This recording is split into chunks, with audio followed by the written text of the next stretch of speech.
Good evening student. मैं अंजन तिवारी आप सबका चाणक्य क्लासेस नैनी में हार्दिक स्वागत करता हूँ।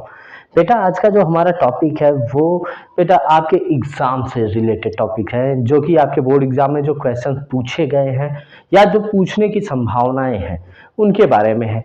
अब बेटा आपको मैंने कई सीरीज में स्टार्ट किया हुआ है कि भाई जैसे मैंने एक सीरीज स्टार्ट किया है कि भाई न्यूमेरिकल्स आप कैसे करते हैं, और न्यूमेरिकल करने के लिए आपको कुछ कंडीशन क्या होती है। दूसरा बेटा आपके बोर्ड एग्जाम में क्या आता है, नेमिंग रिएक्शन। तो नेमिंग रिएक्शन को आप कैसे करते हैं, तो ठीक है इन सब चीज़ों को आप आसानी से समझ सकते हैं कि भाई ये नेमिंग रिएक्शन या जो भी चीज़ें हैं इनको आप आसानी से कैसे करते हैं। ठीक है, तो आज का हमारा जो टॉपिक है कि भाई बोर्ड एग्जाम में आप बेटा कैसे मैक्सिमम मार्क्स गेन कर लेंगे और इससे रिलेटेड कुछ क्वेश्चंस आपको समझने हैं। अब जैसे एमसीक्यूज में अगर हम बेटा बात करें, एमसीक्यूज क्वेश्चन कैसे पूछे जाएंगे, आपके एमसीक्यू क्वेश्चन रिलेट करेंगे हर एक चैप्टर से। जैसे अगर हम बात करें बेटा सॉलिड स्टेट की, किसकी बात हम कर रहे हैं, सॉलिड स्टेट। तो बेटा सॉलिड स्टेट में आपसे क्या क्वेश्चन एमसीक्यू में पूछा जा सकता है। जैसे फर्स्ट एमसीक्यू में पूछा जा सकता है कि NaCl, इसका बेटा क्या पूछा जा सकता है, कोऑर्डिनेशन नंबर। NaCl का क्या पूछा जा सकता है बेटा, कोऑर्डिनेशन नंबर। ठीक है, और वहां पे ऑप्शन में आपको कई दे दिया जाता है, जैसे 4 दे दिया जाता है, 6 दे दिया जाता है, 8 दे दिया जाता है और D12 दे दिया जाता है। तो बेटा आपको याद क्या रखना है NaCl के लिए, तो बेटा NaCl के लिए क्या होता है 6। कितना होता है 6। ऐसे ही बेटा आपका यहाँ पे एक तो वाइड से रिलेटेड क्वेश्चन रहेगा, एक कोऑर्डिनेशन नंबर से। अच्छा एक चीज आपको यहाँ पे ध्यान क्या रखना है बेटा कि जो कोऑर्डिनेशन नंबर है, क्या है, कोऑर्डिनेशन नंबर, और इससे जो वाइड का शेप होगा वो हम कैसे आइडेंटिफाई करेंगे। तो याद रखना है कि अगर 3, 4, 6, 8, हमने क्या लिख लिया बेटा 3, 4, 6 एंड 8। अगर 3 है कोऑर्डिनेशन नंबर तो वाइड कैसा होगा, ट्राइगोनल। वाइड कैसा होगा, ट्राइगोनल। और बेटा 4 होगा तो इसका शेप कैसा होगा, टेट्राहीड्रल। कैसा होगा, टेट्राहीड्रल। अब बेटा 6 होगा तो इसका शेप कैसा होगा, हेक्सागोनल। कैसा होगा, हेक्सागोनल। और बेटा अगर 8 आ रहा है तो इसका शेप क्या होगा, ऑक्टाहीड्रल। क्या होगा, ऑक्टाहीड्रल। ठीक है, तो यहां से एक क्वेश्चन ये रिलेट करके पूछता है। अब बेटा यहां पे दूसरा जो क्वेश्चन पूछेगा वो क्या पूछेगा कि भाई अगर कोई भी स्ट्रक्चर है, जैसे कह दिया क्या कि बीसीसी में नंबर ऑफ एटम कितने होंगे। क्या पूछ लेगा, बीसीसी में नंबर ऑफ एटम। तो बेटा आपको याद क्या रखना है कि भाई जो क्यूबिक स्ट्रक्चर है पहले आपको क्यूब बना लेना है। अब इस क्यूबिक स्ट्रक्चर में आपको क्या ध्यान देना है कि भाई इस क्यूब में कितने कॉर्नर हैं, 1, 2, 3, 4, 5, 6, 7, 8। ये क्या है बेटा आपके कॉर्नर। ये क्या है, कॉर्नर।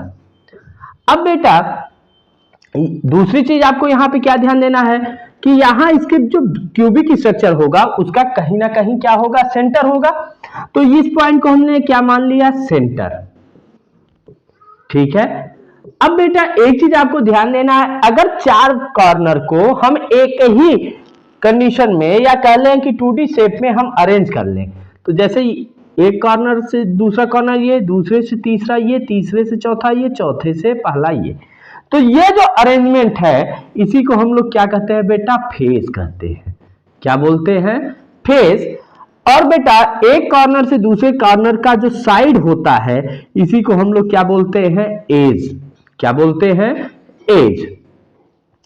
अब बेटा अगर हम काउंटेबिलिटी करें तो नंबर ऑफ कॉर्नर की काउंटेबिलिटी कितनी किया था अभी हमने, 8। ठीक है, अब सेंटर की काउंटेबिलिटी करते हैं तो सेंटर कितने होते हैं बेटा, 1। सेंटर कितने होते हैं? 1। फेस की बात करते हैं तो बेटा आप जिस कमरे में बैठे हैं या आप जहां पे हैं वहां पे जो रूम होता है बेटा, आप देखिए एक फ्लोर होता है, दूसरा रूफ होता है, तीसरा आपके राइट हैंड की वॉल होती है, फिर चौथा क्या होता है? लेफ्ट हैंड वॉल होती है। एक वॉल क्या होता है? आपके फेस के सामने, और एक वॉल आपके बैक साइड। तो टोटल अगर करें तो भाई एक रूफ 1 हो गया, अब फ्लोर सेकंड हो गया, राइट हैंड थर्ड हो गया, लेफ्ट हैंड फोर्थ हो गया, फेस क्या हो गया? फिफ्थ हो गया, एंड बैक क्या हो गया? 6। तो जो बेटा नंबर ऑफ फेस होते हैं वो कितने होते हैं बेटा? 6। अब बेटा यहां पर हम एज काउंट कर सकते हैं। अब देखिए 1 2 3 4 5 6 7 8 9 10 11 12। तो नंबर ऑफ एज कितने आ गए बेटा? 12। ये बात क्लियर हो गई। अब बेटा इनमें जब हम इनके एटम की बात करते हैं तो एटम में कैसे हम निकालते हैं कि जो कॉर्नर होते हैं उनमें हम क्या कर दें, कोई भी स्ट्रक्चर रहे उसमें हम किससे मल्टीप्लाई कर दें? शेयरिंग से। यहां भी शेयरिंग, यहां भी शेयरिंग और यहां भी शेयरिंग। अब बेटा हर जगह हम किससे मल्टीप्लाई कर रहे हैं? शेयरिंग से। तो बेटा यहां पर अगर हम 8 में कॉर्नर की शेयरिंग कितनी होती है बेटा? 1/8। इसे अगर हम मल्टीप्लाई करते हैं तो यहां से वैल्यू क्या आती है? 1। ये बात क्लियर? यहां पे जब हम सेंटर में चलते हैं तो बेटा सेंटर की शेयरिंग कितनी आती है? 1/1। और जब इससे करेंगे वैल्यू क्या आ जाएगी? 1। फेस में क्या आ जाएगा बेटा? फेस में 6 × 1/2 वैल्यू क्या निकल के आएगी? 3। और एज में शेयरिंग क्या रहती है बेटा? 1/4। यहां से भी वैल्यू क्या निकल के आ गई? 3। अब बेटा यहां पे कह रहा है BCC। अब आपको जब क्यूबिक स्ट्रक्चर है, ये तो हमने क्यूब की बात कर लिया, अब क्यूबिक स्ट्रक्चर में आपको क्या ध्यान देना है? एक स्ट्रक्चर ध्यान देना है SCC, दूसरा FCC, तीसरा BCC। बेटा जब SCC कह रहा है तो ये किसको कह रहा है? सिंपल क्यूबिक स्ट्रक्चर, यानी सिंपल, यानी यहां पे ना हम कॉर्नर बात करेंगे, ना फेस बात करेंगे, ना एज बात करेंगे, सिंपली हम किसकी बात कर रहे हैं? सेंटर की ना। तो यहां पे सिंपली से सिंपल सेंटर हो जाएगा। और बेटा सिंपल सेंटर क्यूब में अब केवल हमें सेंटर के मॉलिक्यूल देखने हैं, एटम देखने हैं, तो वो कितना आ रहा है? 1। तो यहां पे SCC के लिए नंबर ऑफ एटम क्या हो जाएगा? 1। जब हम बेटा FCC की बात करेंगे तो FCC में क्या कह रहा है? Face centre. तो ये बताओ बेटा फेस में कितने हैं? 3, सेंटर में कितने? 1। इन दोनों को ऐड करेंगे तो कितना आ जाएगा? 4 आ जाएगा। अब बेटा BCC में बॉडी सेंटर। अब बेटा बॉडी सेंटर जब कह दे तो यानी पहले आपको कॉर्नर का शेयरिंग देखने पड़ेंगे, कॉर्नर के एटम देखने पड़ेंगे। तो कॉर्नर में कितना है बेटा? 1। और सेंटर पे कितना? 1। इससे क्या निकल के आता है? 2। अब बेटा जो नंबर ऑफ एटम होता है इसे हम लोग किससे इंडिकेट करते हैं? Z से। किससे इंडिकेट करते हैं? Z से। तो आपको एक बात याद रख लेना है। क्या याद रख लेना है? S में बेटा कितना? 1, B में कितना? 2, F में कितना? 4। SBF। अब जैसे SBF कहने का मतलब क्या है? सिंपल बॉडी फेस, यानी सिंपल में नंबर ऑफ एटम यानी Z की वैल्यू क्या होगी? 1, बॉडी में कितनी होगी? 2, फेस में कितनी होगी? 4। ये बात क्लियर रहेगा। अब बेटा तीसरा जो हम बात करते हैं, तीसरा हम लोग किससे बात करते हैं? पैकिंग एफिशिएंसी से। किससे बात करेंगे बेटा? Packing efficiency. अब पैकिंग एफिशिएंसी से रिलेटेड आपको कुछ क्वेश्चन है, वहां पे आपको ध्यान देना होता है कि भाई जैसे पैकिंग एफिशिएंसी में आपको ऐसे ध्यान देना होगा BCP, FCP, SCP। पहले इससे हम बात कर ले, फिर क्वेश्चन क्या कुछ भी आए आप उसे कर सकते हैं। फेस सेंटर क्यूबिक पैकिंग में बेटा जो A की वैल्यू होती है वो क्या होता है भाई? √2R। अब यहाँ पे बेटा जब हम इसके वैल्यू की बात करते हैं तो यहां से क्या आता है 2√2r, ये बात क्लियर। अब यहाँ पे जो a और r इन सब की बात अगर हम कर रहे हैं बेटा तो जनरली हम लोग क्या करते हैं, a को r के साथ क्या करते हैं, कोलैबोरेट करते हैं और उससे r की वैल्यू हम लोग निकालते हैं। तो a की वैल्यू क्या आ जाती है भाई 2√2r। अब इसमें जब हम a की वैल्यू निकालते हैं तो क्या आता है भाई 4/√3r, और बेटा इसमें a की वैल्यू जब निकालते हैं तो क्या आता है 2r। बेटा फेस है, फेस के लिए z की वैल्यू क्या आती है 4, b है तो बेटा b के लिए z की वैल्यू क्या आती है 2, यस है तो z की वैल्यू क्या आएगी 1। ठीक है, a की वैल्यू यहां से निकल गई, z ये आपको फाइंड हो गया।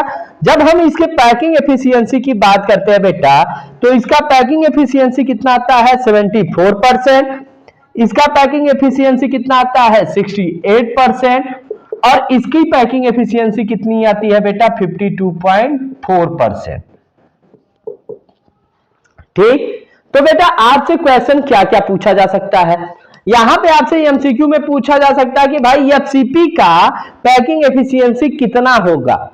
अब बेटा ये तो पैकिंग एफिशिएंसी से होगा, अगर कभी आपसे ये पूछ ले, कभी आपसे ये पूछ ले कि जब हम कोई पैकिंग स्ट्रक्चर देखते हैं तो उसमें जो स्पेस नहीं ऑक्यूपाई है, नॉन ऑक्यूपाई स्पेस, उसकी वैल्यू क्या होगी।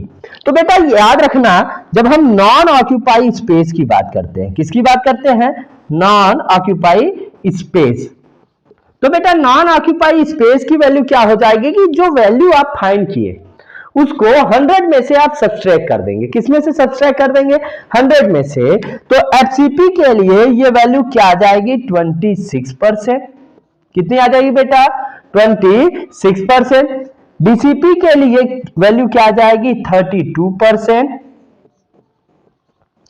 और बेटा एससीपी के लिए ये वैल्यू क्या निकल के आ जाएगी, अब बेटा यहां पे 0.6, 9 - 2 7, ये 47.6%। यानी कहने का मतलब है बेटा नॉन ऑक्यूपाई स्पेस और ऑक्यूपाई स्पेस दो कंडीशन होते हैं। अब जब पैकिंग एफिशिएंसी बात करेगा तो वो ऑक्यूपाई स्पेस की बात करेगा, किसकी बात करेगा बेटा ऑक्यूपाई स्पेस। और नॉन ऑक्यूपाई स्पेस की जब हम बात करेंगे तो वो जो ऑक्यूपाई स्पेस है उसमें से जब हम 100 से क्या कर देते हैं, उसे सब्सट्रैक्ट कर देते हैं, घटा देते हैं, तो वैल्यू क्या आ जाएगी, जो वैल्यू आएगी वही क्या होगा, नॉन ऑक्यूपाई स्पेस होगा। ये बात क्लियर रहेगा।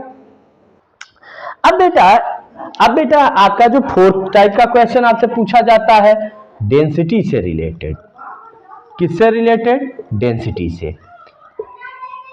अब बेटा यहां पे डेंसिटी से रिलेटेड एक क्वेश्चन जो आपसे पूछा जाता है वो आपके बोर्ड एग्जाम में 101% गारंटेड है बेटा, आप लिख के ले लो। यानी ये एग्जाम में आपके 101% आएगा, ये अब मैं दावे के साथ कह रहा हूं तो बेटा इसमें कुछ बात जरूर होगी। तो क्या होता है भाई, डेंसिटी के लिए पहले तो आपको एक फॉर्मूला याद आना चाहिए। अब भाई आपने कभी पढ़ा है density equal to mass upon volume, आपने एक फॉर्मूला तो पढ़ा है ना, density equal to mass upon volume. अब बेटा डेंसिटी के लिए हमने क्या कह दिया कि D equal to m/v, same concept यहां पे भी हमें क्या बात करना है, सेम कॉन्सेप्ट, लेकिन यहां पे बस थोड़ा सा डिफरेंस होता है कि क्या होता है, density equal to number of atom into molecular mass upon volume of cube into Avogadro number, Avogadro number. Okay बेटा, अब जब हम बात करते हैं तो क्या लिखते हैं कि D equal to Z into molar mass के लिए m और वॉल्यूम ऑफ क्यूब के लिए a क्यूब, और अवोगाद्रो नंबर के लिए क्या लिखते हैं, यानी क्या लिखते हैं बेटा, एन ए। अब यहाँ से बेटा आपका क्या बनेगा कि d equal to Z into M upon A cube into N A. अब यहाँ पे जनरली आपको क्या समझना है कि डेंसिटी जब आपको निकालना होता है, किसी एक वैल्यू हो हमें पता रहे, जेड की पता रहे, एम की पता रहे, ए क्यूब की, तो हम क्या कर देंगे, किसी एक की वैल्यू इससे फाइंड कर सकते हैं। ठीक है, तो बेटा अब हम क्या कर रहे हैं कि जैसे भाई हमारा ए है, तो ए क्या होता है कि किसी भी क्यूब का साइड होता है और इसकी वैल्यू किस में दी जाती है, पिकोमीटर में। अब पिकोमीटर को बेटा हम किस में कन्वर्ट करते हैं, मीटर में। किस में कन्वर्ट करते हैं, मीटर में। तो बेटा एक पिकोमीटर इक्वल टू क्या होता है, 10⁻⁻12 मीटर। अब बेटा यहाँ पे आपको क्या समझना है कि जब भी आपको कोई साइड दिया जाएगा वो किस में दिया जाएगा, पिकोमीटर में, और उसे आपको कन्वर्ट किस में करना होगा, मीटर में। अब मीटर में कन्वर्ट जब आप करेंगे तभी आप उसकी वैल्यू क्या करेंगे, क्यूब की वैल्यू रख सकते हैं। ठीक है, तो अब यहाँ पे जब आप d की वैल्यू निकालेंगे तो अगर आपके लिए BCC दिया जाता है तो BCC के लिए z की वैल्यू क्या होती है, 2। FCC दिया जाता है तो z की वैल्यू क्या होती है, 4। और SCC दिया जाता है तो बेटा वैल्यू क्या होती है, 1। तो इस चीज़ को आपको क्या समझना है, ईजिली आपको समझना है कि बेटा यहाँ पे अगर आपको d दिया है, z दिया है, m दिया है, तो आप किसी एक वैल्यू को यानी a की वैल्यू फाइंड कर सकते हो। अगर d दिया है, z m दिया है तो a, अगर a दिया है, d दिया है, m दिया है तो z, या आपको z दिया है, m दिया है और a दिया है तो d। अब बेटा इसमें आपको क्या ध्यान दिया है कि z की वैल्यू जो होती है वो क्वेश्चन में ही आपको क्या होती है, डिफाइन होती है। आप FCC है तो बेटा वहाँ पे z की वैल्यू आपको हमेशा 4 लेनी है, BCC है तो वैल्यू क्या लेनी है, 2 लेनी है, और SCC है तो वैल्यू क्या लेनी है, 1 लेनी है। अब बेटा हम जो बात करेंगे थोड़ा सा इसमें आपको कुछ चीज़ें आपको क्या समझ में आई है कि भाई आप जैसे किसी भी कंडीशन में आप जाते हैं वहाँ पर आपको क्या निकालना होता है बेटा, रेडियस। क्या निकालना होता है, रेडियस। और रेडियस के लिए आपको क्या करना होता है कि कोई भी क्यूबिक एक स्ट्रक्चर लेते हैं, जैसे हमने यहाँ पे क्या ले रहे हैं, टेट्राहेड्रल वाइड ले रहे हैं। टेट्राहेड्रल वाइड में जब हम रेडियस की बात करते हैं तो यहाँ पर हमें क्या करना होता है कि यहाँ पे एक लार्ज मॉलिक्यूल होता है, दूसरा स्मॉल मॉलिक्यूल होता है। तब बेटा हम क्या करते हैं कि इसके सेंटर से इसके सरफेस की एरिया के बारे में देखते हैं या सरफेस डिस्टेंस के बारे में देखते हैं, तो ये क्या होता है बेटा, रेडियस। अब हम बड़े स्फीयर के लिए क्या ले रहे हैं, वैल्यू कैपिटल R, और छोटे के लिए हम क्या ले लेंगे, स्मॉल r।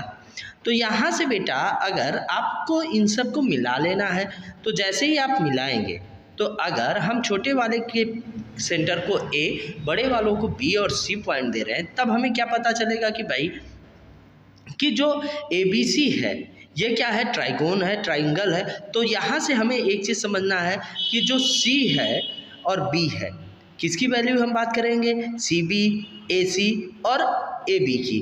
तो AC की वैल्यू क्या हो जाएगी बेटा, capital R plus small r। AB की वैल्यू भी सेम रहेगी, capital R plus small r। लेकिन बेटा BC की वैल्यू क्या हो जाएगी, capital R plus capital R। अब बेटा हम क्या करते हैं कि भाई अगर इसको हम एक रेगुलर अरेंजमेंट के अकॉर्डिंग समझते हैं तो ये कैपिटल R क्या हो जाएगा भाई, 2R हो जाएगा। तो कहने का मतलब क्या है कि यहाँ पे हमें क्या देखना होता है कि जो रेडियस होता है या ए पॉइंट से दूसरे पॉइंट के बीच का डिस्टेंस होता है वो क्या होता है, सम ऑफ द रेडियस। अब बेटा जब हम इसे पाइथागोरियन थ्योरम से निकालते हैं तो BC स्क्वायर इक्वल टू क्या हो जाता है, AB square plus AC square. अब BC की वैल्यू अगर बेटा हम 2R ले लें तो भाई 2R square plus capital R plus small r का होल स्क्वायर हो जाएगा। अब बेटा जैसे ही हम इसके बारे में बात करेंगे तो ये क्या हो जाएगा, 2R प्लस स्मॉल r का whole square, 2R square equal to होगा। लेकिन अगर बेटा हम इसी वैल्यू को किसके अकॉर्डिंग समझ लें, BC के अकॉर्डिंग ही समझें, तो BC स्क्वायर इक्वल टू क्या हो जाएगा बेटा कि BC square equal to 2 bracket में capital R plus small r का होल स्क्वायर। और जब स्क्वायर हटाएंगे तो बेटा क्या हो जाएगा, BC equal to under root capital R plus small r। अब बेटा यहाँ पे जब हम देखते हैं किसी भी कंडीशन में तो जो BC होता है क्यूबिक स्ट्रक्चर में वो क्या होता है, A। तब बेटा अगर इसे इक्वेशन फर्स्ट कंडीशन को इक्वेशन 1 मान ले, सेकेंड को इक्वेशन 2 मान ले, तब हमें क्या करना होगा कि equation a equal to equation 2, तो बेटा a इक्वल टू क्या हो जाएगा under root r plus small r। ये बात क्लियर। अब बेटा ऐसे ही हम जब केटायन एंड एनायन की बात करेंगे तो बेटा केटायन क्या होता है, हमेशा पॉजिटिव चार्ज होता है, एनायन क्या होता है, निगेटिव चार्ज होता है। तो बेटा केटायन और एनायन में जब हम बात करते हैं तो बेटा यहाँ पे जब हम इनके रेडियस के अकॉर्डिंग बात करते हैं, किसके अकॉर्डिंग बात करते हैं बेटा, रेडियस के अकॉर्डिंग, तब यहाँ पे हम जब रेडियस निकालते हैं तो capital R plus upon capital R minus, R plus upon R minus का मतलब क्या है बेटा, केटायन अपॉन एनायन। और बेटा इनका जो रेशियो आता है, अगर इनका रेशियो 0.12 से लेकर बेटा कितना हो 0.225, और दूसरी कंडीशन है कि 0.2252 0.441, तीसरी कंडीशन है 0.441 टू 728। अब बेटा ऐसी कंडीशन हो तब इनका हम क्या निकालते हैं बेटा, इनके वाइड के बारे में बात करते हैं, कोऑर्डिनेशन नंबर की बात करते हैं। तो अगर ये वैल्यू इतनी होती है तो पहले में क्या होता है 3 कोऑर्डिनेशन नंबर, दूसरे में क्या आता है 4, तीसरे में क्या आता है 6। ये बात क्लियर रहेगी। अब बेटा यहाँ पे ये जो 3 होता है वो क्या होता है ट्राइगोनल के लिए, 4 क्या होता है टेट्राहेड्रल के लिए, और 6 किसके लिए होता है बेटा, हेक्सागोनल के लिए। तो ठीक है, क्लियर है।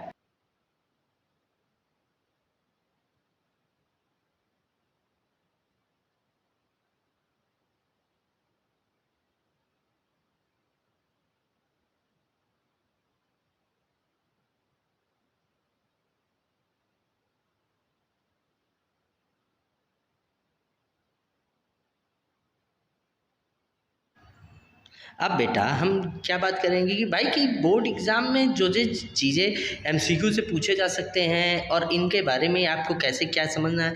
तो अब बेटा यहाँ पे एक चीज़ आपसे एग्ज़ाम में कभी कभी आप पूछा जाता है, वो क्या होता है कि भाई कि जो चीज़ें आपके एग्ज़ाम के अकॉर्डिंग है, तो अब ठीक है, तो यहाँ पे आपसे एग्ज़ाम में क्या पूछा जाता है कि क्रिस्टलाइन एंड एमॉर्फस सॉलिड में डिफरेंस। क्या पूछा जाता है बेटा, क्रिस्टलाइन एंड एमॉर्फस सॉलिड में डिफरेंस। तो बेटा अब यहाँ पे आपको क्या करना है, इसका डिफ्रेंशिएशन समझना है। तो बेटा पहली चीज़ आपको क्या ध्यान देना है, और ये बेटा किस क्वेश्चन में पूछा जाता है, सॉल्व। तो यहाँ पे ध्यान क्या देना होता है बेटा कि ये कैसे क्वेश्चन आपसे बोर्ड एग्जाम में पूछे जाएंगे और इनकी क्या फिजिकल प्रॉपर्टीज़ होती हैं। तो पहला जो क्रिस्टलाइन का प्रॉपर्टी होता है वो क्या होता है बेटा, हार्ड एंड रिजिड। क्या होते हैं बेटा, क्रिस्टलाइन सॉलिड कैसे होते हैं, हार्ड एंड रिजिड, और एमॉर्फस सॉलिड कैसे होते हैं, सॉफ्ट। यानी बेटा जो क्रिस्टलाइन सॉलिड होता है वो बहुत ही हार्ड होता है। सेकेंड वन बेटा जो क्रिस्टलाइन सॉलिड होता है ये क्या होता है, नॉट ईजली ब्रेकेबल, यानी इसे आसानी से हम नहीं तोड़ सकते। क्या नहीं कर सकते बेटा, आसानी से इसे नहीं तोड़ सकते। जबकि जो एमॉर्फस सॉलिड होता है बेटा ये क्या होता है, ईजली ब्रेकेबल, यानी हम इसे आसानी से तोड़ सकते हैं। जैसे बेटा मिट्टी के टुकड़े को आप आसानी से तोड़ सकते हो तो वो क्या हो गया, एमॉर्फस, और बेटा आयरन के प्लेट को आप आसानी से नहीं तोड़ सकते तो वो क्या है, क्रिस्टलाइन। अब बेटा तीसरे पॉइंट में जो हम बात करते हैं वो क्या होता है बेटा कि जो मेटेलिक कंडक्शन होता है या मॉलिक्यूलरिटी रेंज होता है, इसकी पहले बात करते हैं। तो मॉलिक्यूलर रेंज क्या होता है बेटा, क्रिस्टलाइन का मॉलिक्यूलर रेंज होता है 10⁻10 टू 10⁻13 मीटर। और जब यही बात हम बेटा एमॉर्फस सॉलिड के लिए करते हैं तो ये वैल्यू क्या हो जाता है बेटा, 10⁻7 टू 10⁻10 मीटर। यानी कहने का मतलब क्या है बेटा, जो क्रिस्टलाइन सॉलिड है इनके पार्टिकल्स बहुत ही पास पास होते हैं, जबकि एमॉर्फस के थोड़े दूर होते हैं। अब बेटा जो पास पास होते हैं वो क्या होंगे कि हार्ड होंगे, जो जिनके दूर होंगे थोड़े से सॉफ्ट होंगे, ठीक है। अब यानी इन सब के कंडीशन से ही तो आप समझ सकते हैं कि अगर पास पास है तो नॉट इजली ब्रेकेबल, दूर दूर है तो इजली ब्रेकेबल। नंबर 4 पॉइंट में बेटा हम लोग क्या बात करते हैं कि it is generally shows conductivity, यानी ये क्या होते हैं, जनरली कंडक्टर होते हैं। जनरली क्या होते हैं बेटा, कंडक्टर। अब कंडक्टर में बेटा आप क्या समझते हो कि कंडक्टर कितने टाइप के होते हैं? तो बेटा कंडक्टर कितने टाइप के होते हैं? 2 टाइप के, एक हीट का और दूसरा इलेक्ट्रिसिटी। अब बेटा यहाँ पे हीट का कंडक्टर और इलेक्ट्रिसिटी का कंडक्टर, अब हीट की कंडक्टिविटी है तो बेटा ये जनरली क्या होंगे, इनमें से हीट पास होगा, और इलेक्ट्रिसिटी के कंडक्टर है तो ये क्या करेंगे, आसानी से इलेक्ट्रिसिटी पास कराएंगे। अब बेटा जब हम एमार्फस सॉलिड की बात करते हैं तो एमार्फस सॉलिड क्या होते हैं, जनरली इंसुलेटर होते हैं, यानी ये जनरली इनसे ना तो हीट पास होता है ना ही इलेक्ट्रिसिटी, यानी बेटा इनमें जो नेचर होता है वो क्या होता है कि ये आसानी से flow of electron, flow of charge को शो ऑफ नहीं करा पाते। अब बेटा अगर जो फ्लो ऑफ चार्ज नहीं रखेंगे तो वो क्या होते हैं, इंसुलेटर होते हैं, यानी इनमें या तो इलेक्ट्रिसिटी का या कंडक्टेंस क्या होता है, या तो बहुत वीक होता है या तो होता ही नहीं है। ठीक है। अब बेटा ये जो 4 पॉइंट हैं ये आपके बोर्ड एग्ज़ाम के लिए ये बहुत ही इंपॉर्टेंट पॉइंट होते हैं, इन्हें आप आसानी से समझ सकते हैं, और बेटा ये आपके एग्ज़ाम के हिसाब से बहुत ही पेटेंट क्वेश्चन होते हैं। ठीक है। अब बेटा यहाँ पे आपको क्या समझना और होता है कि भाई ये क्रिस्टलाइन और एमॉर्फस सॉलिड के जो मॉलिक्यूल हैं, अब इनके रेंज के अकॉर्डिंग बात कर रहे हैं तो भाई इनमें क्या होता है, जो क्रिस्टलाइन होते हैं वो रेगुलर अरेंज होते हैं, जबकि एमॉर्फस क्या होते हैं, इरेगुलर, यानी जो क्रिस्टलाइन सॉलिड है उनके मॉलिक्यूल्स एक लाइन में अरेंज हो जाते हैं, जबकि एमॉर्फस के एक लाइन में अरेंज नहीं होते। अब बेटा यहाँ पे आपको और क्या समझना होता है कि जो क्रिस्टलाइन सॉलिड है ये बहुत ही हार्ड होते हैं, यानी इनके हम कंडक्टिविटी, मोलैरिटी, मॉलिक्युलैरिटी, इन सब के कंडीशन के बाद में हम जब भी बात करते हैं तो इनमें क्या होता है, जो चेंज ऑफ होते हैं वो क्या होते हैं, बहुत ही माइन्यूट होते हैं, यानी इनकी कंप्रेसिबिलिटी क्या होती है, लो होती है, जबकि एमॉर्फस सॉलिड की कंप्रेसिबिलिटी थोड़ी सी हाई होती है। अब बात करेंगे बेटा क्रिस्टलाइन सॉलिड्स के टाइप्स के बारे में, जो कि आपके बोर्ड एग्जाम में ज़्यादातर पूछे जाते हैं। अब यहाँ पे हम जो बात करेंगे वो कितने टाइप की बात करेंगे, 4 टाइप। पहला क्या होगा बेटा, मॉलिक्यूलर क्रिस्टलाइन सॉलिड, पहला क्या होगा, मॉलिक्यूलर। दूसरा क्या होता है बेटा, आयनिक, दूसरा क्या होता है, आयनिक। तीसरा आपका क्या होता है बेटा, मेटैलिक, तीसरा क्या होता है, मेटैलिक। और चौथा क्या होता है बेटा आपका, कोवेलेंट, चौथा क्या होता है, कोवेलेंट। अब एक बात आपको ध्यान देना है कि बेटा कि जो यहाँ पे सॉलिड होते हैं क्रिस्टलाइन सॉलिड, ये इनके जो कंपोनेंट होते हैं जनरली वो क्या होते हैं। अब यहाँ पे एक चीज़ आपको ध्यान देना है कि आयनिक सॉलिड को ही हम लोग क्या कहते हैं, इलेक्ट्रोस्टैटिक सॉलिड, क्या बोलते हैं बेटा, इलेक्ट्रोस्टैटिक क्रिस्टलाइन सॉलिड। अब यहाँ पर जब हम इसकी बात करते हैं बेटा तो यहाँ पे आपको क्या ध्यान देना होता है कि जो मॉलिक्यूलर सॉलिड है, आयनिक सॉलिड है, मेटालिक सॉलिड है, इनके क्या होते हैं कंपोनेंट। तो मॉलिक्यूलर के कंपोनेंट क्या होते हैं बेटा, मॉलिक्यूल, क्या होते हैं, मॉलिक्यूल। आयनिक के कंपोनेंट क्या होते हैं, आयंस। और बेटा मेटालिक के कंपोनेंट क्या होते हैं, मेटल। जबकि कोवेलेंट के कंपोनेंट की बात ना करके यहाँ पे हम बॉन्ड की बात करते हैं, और वो क्या होता है, कोवेलेंट बॉन्ड होता है। अब बेटा यहाँ पे आपको और क्या समझना होता है कि ये जो कंडीशन है, यानी मॉलिक्यूलर मॉलिक्यूल से बना, आयनिक आयन से बना, मेटालिक मेटल से बना, कोवेलेंट बॉन्ड की वजह से है। तो बेटा यहाँ पे आपको कुछ चीज़ें और समझनी होती है कि भाई ये क्यों ऐसे हैं, और इसमें क्या ऐसा कंडीशन आता है कि भाई इसे हम आसानी से क्लियर करें। तो ठीक है बेटा, अब यहाँ पे हमें क्या समझना है कि भाई यहाँ पे जो मॉलिक्यूलर क्रिस्टलाइन सॉलिड है इसको हम लोग पहले तो कितने कंडीशन में डिवाइड करते हैं, 2। एक क्या होता है बेटा, हाइड्रोजन बॉन्डिंग, एक क्या होता है, हाइड्रोजन बॉन्डिंग, और दूसरा क्या होता है बेटा, अट्रैक्शन एंड रिपल्सन फोर्स। क्या होता है बेटा, अट्रैक्शन एंड रिपल्सन फोर्स।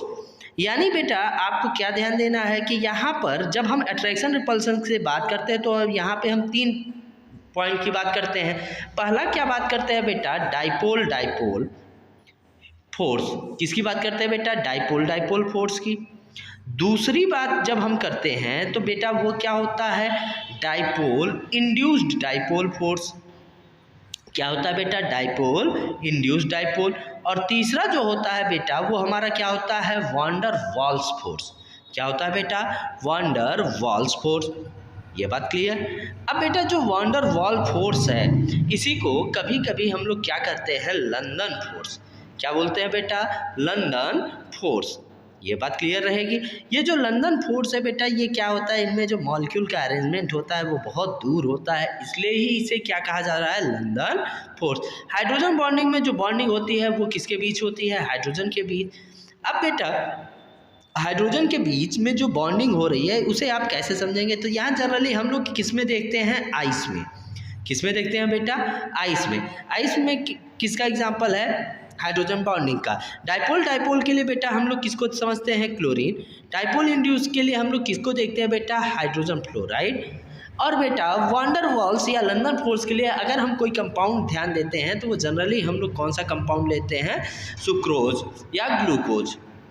अब बेटा इसमें क्या आपको ध्यान देना है कि ये सब जो कंपाउंड आज हमने बात किया, ये बेटा आपके बोर्ड एग्ज़ाम के लिए थोड़े से ही इम्पॉर्टेंट होते हैं, जो कि आपके बोर्ड एग्ज़ाम में पूछे जाते हैं।